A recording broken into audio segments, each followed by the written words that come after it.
君に会いは不思議ない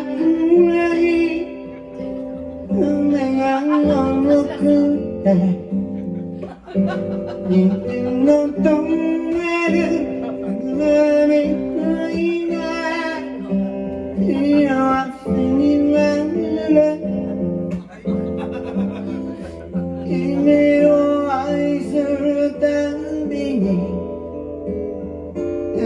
じゃ足りない気がしてた君を連れ出すたびに雨が包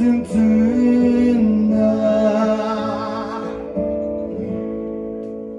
君の名前は優しさくらいよくあるけれど夢は素敵な夢は素敵な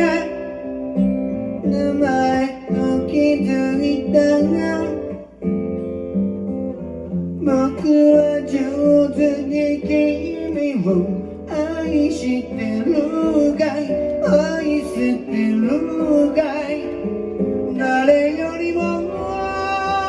誰よりも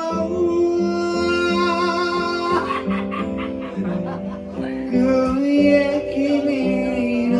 こと誘うから空を見てた始まりはいつも